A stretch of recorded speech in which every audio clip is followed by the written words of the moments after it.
What's good, everybody? Louis Cologne here at Budega NYC, and I'm with Alex, and we're here at 321 4th Avenue in Park Slope, Brooklyn. Lou, we're wrapping up. This is it. This is the last week to close out the year. So just want to reflect on some of these wins, because I think we definitely had some tough times, but we also had some really good wins. So it's time to celebrate those. Obviously want to celebrate each and every one of the customers that came through, show love. Our return rate is currently at 65 out of every 100 customers that come are returning customers, which is amazing. Yes, very proud of that. I do, though, expect new customers to start ticking up, only because, as we learned last summer, we have a lot of tourists that stay in Park Slope due to all these hotels. And so I think that is also going to start ticking things up, because people like to come to New York in the summertime. It's the best time of the year to be here. We did some work on our end as far as marketing. You've been totally tasked with the SEO part of our web search. It's just really focusing on our Google business profile, doing some link building work for local SEO. Basically, the biggest search term is dispensary near me, weed shop near me. So Alex, you know we like to go above and beyond. And this past year, we did some really fun stuff.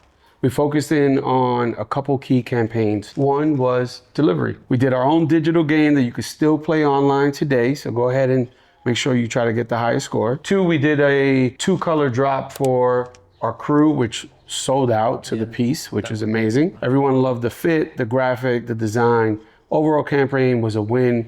It was all about hyper awareness and us being focused on what delivery is built on. Delivery is built on customer service, being there in the right amount of time, and then two, just jumping on the bike and being a local New Yorker. Yeah. Another one we did was just a fun spades tournament.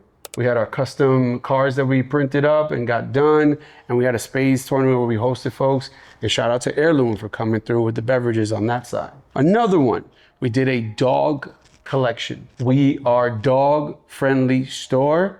We dropped a merch collection that included a leash, a neck scarf, and a poop bag, of course. And then we also brought in the new CBD brand, Happy Hounds, that came through. And the biggest one that we did was our golf pop-up. So we really hyper-focused on something that was super niche and something that we could tap into a community of golfers in New York City. So we built out our own sim in the Future Cafe space. We partnered with Timeless, and we did a ton of content. And that content was really dialed in and hyper-focused on what we call the sit down. Yeah. So the sit down golf edition was to sit down with folks that we know, we respect, and want to learn from.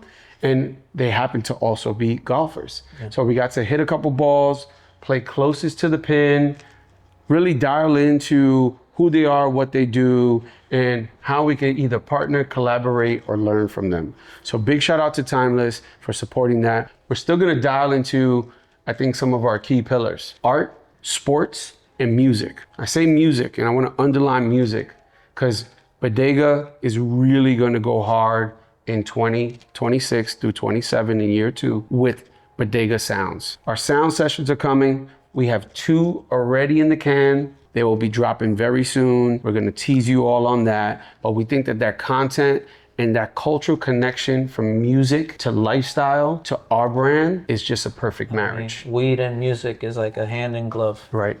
With that, plenty more on 2026 to come, and just stay tuned. So Alex, what about year 1 with the product on the shelves? What's your takeaways? I was surprised by the categories that were some of our biggest sellers. In particular, the pre-ground. I think it offers people a value proposition in terms of quantity and effect. Shout outs to Revert. That's our #1 selling product category in terms of grams sold. And then a couple of brands did surprise me. One in particular was Smart Bud. Shout outs to Presley for being persistent but not annoying. Quality bud at a really good price point. And then one really big standout to me is Ruby Farms. Probably our highest price point in terms of pre-rolls. So that was actually, looking at the data, products and categories that surprised me. And with that, yo, I thought I was gonna say something else with the and I paused.